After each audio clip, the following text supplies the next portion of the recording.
before I cut that, I've got my little goggles on, I got my back support brace on, I got my knee brace on, I got ear plugs in, and see, when I cut that sheetrock, look, I'm in here, we're already moved in here and stuff. This happens to be the catch-all guest bathroom where I've been storing all my stuff. We don't use this bathroom yet. I still got all my paint stuff in here and all kinds of stuff.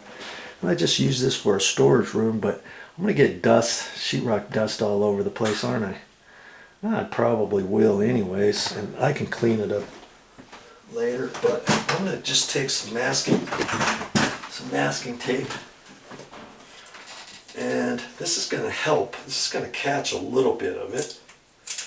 Like I say, I could clean that off, but this will work just as well. Okay, I'm gonna do maybe 2 layers, and I'm gonna put this over about there, and then I'm just gonna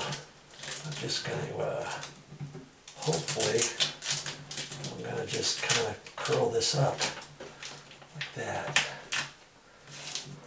Okay, that'll help catch my dust a little. I mean, it's gonna be better than nothing. Okay, so now I'm gonna go ahead and cut that carefully with my sheetrock saw, making sure I don't hit this wire, because this wire goes back that way, and if I had a Sawzall and I wasn't careful, I could nick that. Last thing I want, I almost got ready to start cutting that outside line. I'm glad I put the other line in there to remind me. Had I thought, oh, I won't forget, I could have forgotten, couldn't I?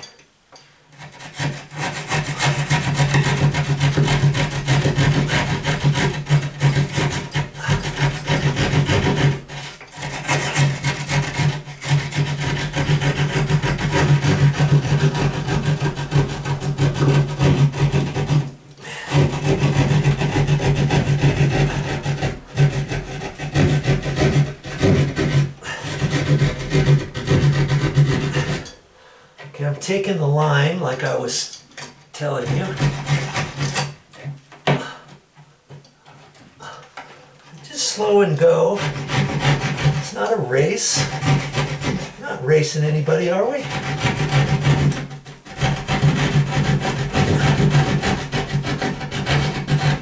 If you got some gloves, stick your gloves on. I should probably put my gloves on anyways. My rubber gloves. I use these things for all kinds of stuff. And incidentally, speaking of these, if you buy just one pair at the Home Depot or something, you might spend $4 or $5. Every once in a while, they'll have these on sale for a 5-pack, 6-pack, 10-pack. I got a 10-pack for like $6. It's like I couldn't afford not to buy them. It cost me 60 cents per pair, and so I got all kinds of extras for next time. So anytime you're at the hardware store, look around. You might get something that you really don't need, but that's going to save you money later.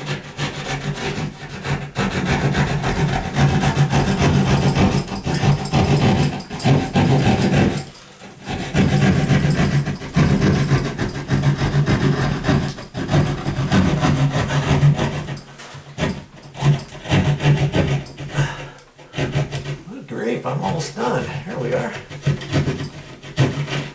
There we are. Okay. And I still have some sheetrock dust that this didn't catch, but that caught quite a bit. And now I'm going to shave off the back side, just a hair. If I'm slightly off, let's say,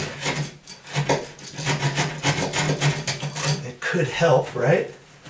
On the back.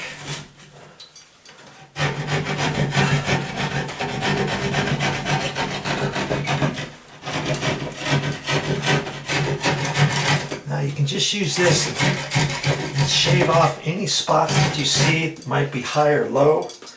Now before I do anything, we want about 4 3/16, and I'm at 4 3/16. I think it's gonna be this is just a hair. I need to make it just a hair more. See, if you wanna try this, then I would just have to fish this into the wall, making sure it's not going to fall anywhere, and it's not. So see, I could just kind of push that away, and see, there's a vent right here, and you weren't watching it, and you did something, you could pop a hole. Now see, look at that, it fits fine. It fits fine without me shaving out anymore. Well, it's a good thing I checked that, because I would have kept going, but I would have had enough to go all the way around. Okay, so before I clean that, let's see what else I got up my sleeve. I can take a piece of masking tape. I can take a piece of masking tape up there and go over the top of that and just catch all of that, right? Goodbye. Like that. Now I can pull that up carefully. Okay. I didn't get it all, but I got it good enough. Okay. And so now I'm ready for the next step. And what is the next step? Yes, it's sticking this cut-in box in through the hole. When we do that, I'll talk about that next. Okay. Before I put it in there, I'm going to look and see where my little notches are on the sides. You know, if there's 4 of them on this cut-in box. I'm going to shove this back out, and I see where my wire's coming up over here. I want my holes, my mounting screws for the light fixture going from left to right. And so the closest one is going to be this bottom one. Okay, this bottom left one. And so this bottom left one here, it should be easy enough to push in there. But I'm going to take my screwdriver and just kind of push on that and bend down on it a little, and just give it a little bit of room to flex down easily. Okay. All right. Now I know which one that is, but I'm going to put a mark on it with my felt tip pin on the inside, so I know where it is. And incidentally, I always carry one of these Sharpies in my nail bag, but when I carry it, I'll put it down. It makes sense to keep it down, right? Because then it keeps all of your wetness in here, keeps your tip wet. I've had this for years, and it still works because I keep it held like that. I keep it held like that in my nail bag for 5 or 6 months. It'd be dry as a bone. Okay, I'm gonna have to get a new one of those pretty soon. Anyways, I've got my light switch off. Okay, because I gotta push these wires through, right? And so I'm gonna take the wire nuts off. I do believe, at least the ground wire.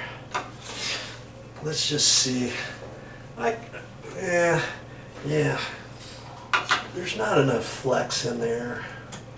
I'm gonna just take the wire nuts off, and these are nice little orange wire nuts. I'm gonna save those. I may end up using those for this job. Okay. I've got my my light turned off.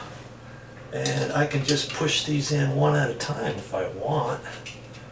Let's see here. If I want to make sure, you know, if you're paranoid about everything, you want to make sure, double sure.